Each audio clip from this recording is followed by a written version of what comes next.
My wife was pregnant with my child, but refused to treat me like the father or let me touch her bump, so I gave her an ultimatum. She then revealed a dark secret that changed everything, plus all updates. When my wife first became pregnant, she instantly started acting cold towards me, so much so that she wouldn't let me go to ultrasounds and wouldn't even let me feel the baby kicking in her belly. Her therapist suggested that this could be because she feels resentment towards me. He fully believes that because I have a 5-year-old daughter from a previous relationship, my wife doesn't feel special having my child. Ever since the therapist has explained this to her, my wife has completely gone off the rails. During our baby shower last week, she interrupted the entire celebration to tell everyone that this will not be my first kid, and that if anyone sees her distancing herself from me, not to ask her about it as it might trigger her. On top of pulling public stunts, she is also nasty and vile to me in person. If I ever mention anything about her bump, she comments about how my ex's was probably bigger. She refuses to acknowledge that I am the father of the baby, going as far as calling me the nut donor to her mother. If we go out together, she wears the loosest clothes so I don't see her bump. I'll even see her pull her shirt down when she sees me come into the room so I don't see her bump. She sat on me the other day, and her bump was right in my face, and I ran my hands over it, telling her, "You are the most beautiful woman I've ever seen. You already are a great mom to Leah, my 5-year-old daughter from the previous relationship, and I can't wait to see you as our family grows." This the first times I was really able to feel her bump, so I rested my hand there and said, "I love you so much already. I'm so excited to meet you. I hope you have your mom's eyes." She moved off of me and said, "I know your ex had a bigger bump than me. I bet it was fun seeing Leah move all the time. You don't have to act like you care. I know you've done this before." I said, "I don't think about it that way. Leah is special, but this is a completely new and different special because it's with you, and our baby is someone completely new and special." She began to leave the room, and I could see her shoulders shaking from crying. I am 100% positive she is not cheating, nor has she ever. I just cannot wrap my head around why she doesn't want me to be happy about this. Thing is, the rest of the time is completely normal as long as I don't mention the baby. She is affectionate, initiates intimacy, and brags about what a good husband I am and how great I've made this pregnancy. We plan for our future, have date nights, and do everything else. Unfortunately, we had a fight where I snapped. I had a break between clients at work, so I went to a local baby store and got a lot of things she had planned for the baby and nursery from her Pinterest board. I came home and surprised her with flowers, a prenatal massage certificate, her favorite food, and the baby items. She seemed very grateful, but when I came home after going back to work, the items were no longer there. She said she returned them to buy Leah stuff, as Leah was going to feel left out. I lost it. I cried for the first time in our marriage and yelled that having a child with her was the worst mistake I've ever made, that at least my unfaithful ex gave me the chance to know my unborn child. I said that I didn't care about the baby because she wouldn't even let me bond with it. Note, I do care and have since she told me, but I was trying to hurt her like she hurt me. I told her that I hope she was as miserable as she made me and that she better be prepared for a custody dispute. She simply said, "I know you don't care about the baby, but I'll die before you take my baby from me." What? I have begged her to let me interact with her and our baby. I told her what I said above, and she responded that I had those experiences already, so it shouldn't matter. I asked her if the baby was mine. I know it is, but I was just being mean. She threw her phone at me and said, "Yes, go through it. I'll do a paternity test, whatever you need." I called her parents and asked them to go to our house as we were having a disagreement, and I went to a hotel. I do not want to stress her or our unborn child, and I really want to repair this, but I truly don't know how. I'm staying at an Airbnb for now until we can figure this out, but I truly don't know what to do. I miss her like crazy, and I can't even begin to understand why she wants to behave this way. I have apologized for what I said, but I can't take back my words, and I worry about when our baby is born, if she will even want to be a family with me, or let me have anything to do with our baby. What should I do? Update 1. After I posted and stewed for a little while and had a couple of drinks, I called my father-in-law. He and my wife are very close, and I respect his opinion. He has been married for a long time, seems to have a happy marriage, and has good relationships all around with his family. I didn't specify what issues we were having, but since he was over at my house while I was staying in an Airbnb, it was no secret we were having problems. He has more of a traditional marriage, and at some point, he asked what I had to lose by putting pressure on her to talk. I said I feared I would push her away more, and he pretty much told me that I was already living in a separate house from my pregnant wife, freaking out about a potential divorce. What did I have to lose? He advised me to be a man and come back to my house and lay it on the line. I told him I'd be coming over the next day. They asked if they could take Leah to buy some sparklers for the upcoming holiday and spend the night at their house. I agreed. And when I went to my house the next day, I came in with flowers and stuff to make dinner. My wife asked what I was doing there, to which I replied that I live there and would like to sit down and talk. I gave a long apology for my actions and words. When I finished, I said it was her turn to tell me what was going on. She tried to claim nothing was wrong, that everything was okay. After a while, I said my heart was broken, that we have been through some tough things together, fought for each other, and now she was sitting there lying to my face. We both sat there, and she cried for about 30 minutes until eventually she said she felt like our relationship would end if she was honest. I said I would hear her out, no matter what. She admitted that it was hard for her because this would be her first child, and not mine. She didn't think it would bother her, but it did once she became pregnant. She confessed that she laid in bed at night thinking that if my ex had wanted to raise Leah, we would still be a family together, and she wouldn't matter. She expressed that seeing me emotional about our baby, wanting to touch her bump, or treating her well, made her think of me and my ex, and how I had already done all of the things she was excited to do with me. Near the beginning of her pregnancy, she had told a close friend that she couldn't wait to have a baby with her soulmate. Her friend replied that she didn't think soulmates had other children or baby mamas, saying that soulmates were two people meant only for each other. This upset her deeply, and she asked if I thought we were soulmates as she did. She described herself and our unborn child as my sloppy seconds family, saying that no one grew up dreaming of having kids with multiple different people, and that she was just the substitute when the family I wanted didn't work out. She also shared that she had found some old images of my ex on social media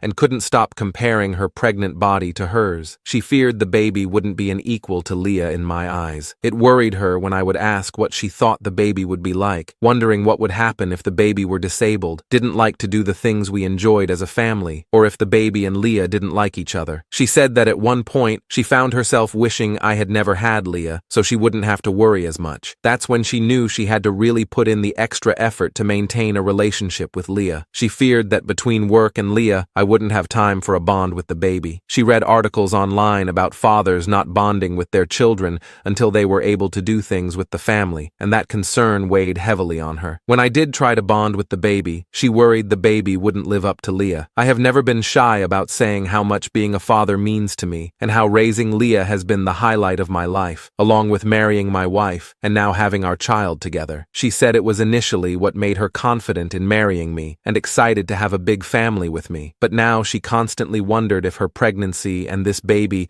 would be a highlight or a burden for me, because the stress is the same, but the newness wasn't. She worried that a newborn and then a toddler wouldn't be as interesting to me as Leah, who is capable of doing activities. She showed me a million articles of different men explaining they didn't bond with their children until they were 4+ years old. She also showed me videos where people say things they did with their first kid and then get more relaxed as they have more children. She said it freaked her out because it was clear people stopped caring the more children they had. She said there were times she felt she was ruining our family and coming between me and Leah. For example, at the zoo, she cried on the way to the hospital because she was afraid Leah would hate her and resent the baby for cutting our zoo time short, and that I would be upset about spending my time off work at the hospital instead of doing the activities we had planned with Leah. While I work, Leah and my wife spend a lot of time out of the house, going to the library, local parks, etc. One of their favorite activities is biking together, and we bike together on weekends as well. We have lots of local trails, but due to her pregnancy, she has not been able to bike. As a result, we've been doing more indoor activities. My wife said that when I'm at work, Leah kept saying she hated her because she didn't get to go on her new bike as often anymore. I said I would discuss it with Leah because that is unacceptable. My wife asked me not to, since there would be so many changes soon for Leah, and it hurt her because she missed biking together as well. A couple of months ago, my wife asked me and Leah if we wanted to read stories together. Leah chose the first story I read, and my wife chose the second, her favorite childhood story, for me to read to the baby, and Leah, since it helps promote brain activity and bonding. After that, I read another book of Leah's choosing. While I was at work the next day, Leah ripped the pages out of the book my wife chose. My wife said she was going to tell me, but her friend, the same one who says we aren't soulmates, said I would think she was making it up and that it seemed like she was trying to come between me and Leah. I asked her why she didn't tell me any of this, and she explained that she didn't feel comfortable because her thoughts didn't even make sense to her. She wanted me to spend time with Leah so she didn't feel left out or jealous, but when I did, she felt upset that I wasn't spending more time with her. She loved loves Leah, but wishes we had our first kid together. She wants me around, but also feels upset and guilty when I give her and our unborn baby attention. She said she feared that I would think she was trying to come between me and Leah, even though she wasn't. By the time I realized something was truly wrong and started to ask what was wrong, if she needed therapy, etc., she said she realized she was acting poorly, but didn't want to admit to herself that she missed out on a lot with me. She doubled down as it was hard to face that she made her fears a reality by pushing me away and not letting me care. She said she felt she couldn't start over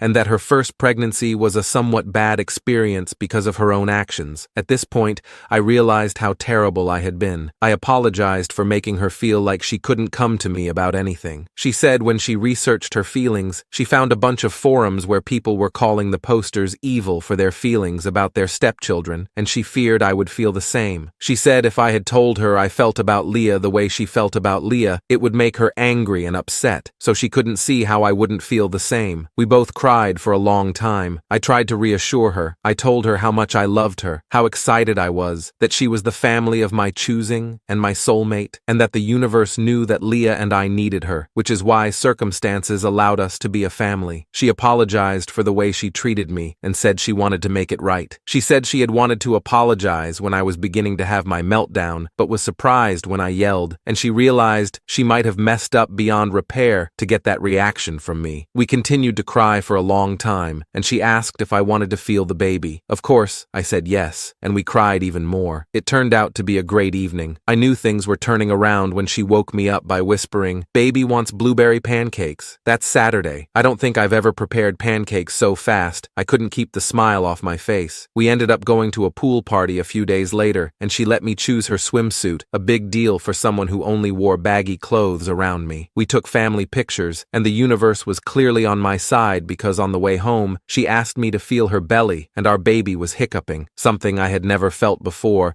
and a first we could share together. She has even let me help her when she is sick, without making an excuse about Leah. I've learned that when she comes and puts her back to me and lifts her arm, that's my cue to lift her belly up. I now spend a lot of time rubbing and talking to her belly, and rubbing her feet, legs, back, shoulders, and hips. She is sore everywhere at this point. The first 500 times it made me cry. It has been such a relief to be involved. I never thought being tasked with acquiring the most random food items at 2 a.m. would be a great time for me, but it is. It still sucks that I missed out on a lot. I think it sucks for her too. She gets emotional and says a weight has been lifted off her and things are so much easier, and she is upset that she didn't talk to me sooner. I have been working to fix some of my wife's guilt, and I realized there were a lot of simple fixes. For example, I went to my local bike shop and got a pull-behind trailer. Now, I pull her in that, and she can use a small fan and ice packs while Leah rides her bike. I have taken time off work, so I can spend more time with both of them. We are all in therapy, and thankfully Leah's therapist continues to say she is securely attached to both of us, enjoys the time we spend together, is coping very well. Some of her behavior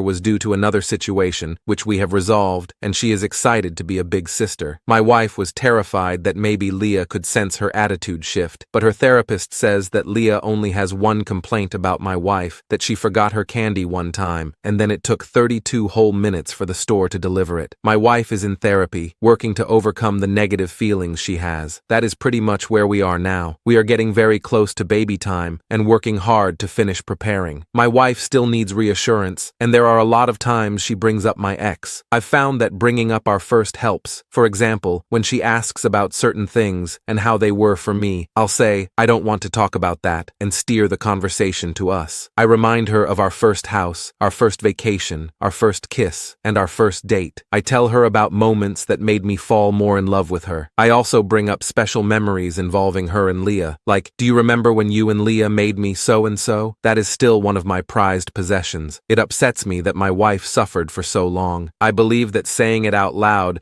took a lot of power away from her feelings. I think most people know how badly it feels when you have thoughts that don't feel like your own during a mentally taxing time. I really should have stood up for our relationship and her mental health way sooner. I accepted her brushing me off for far too long when I should have realized she needed help.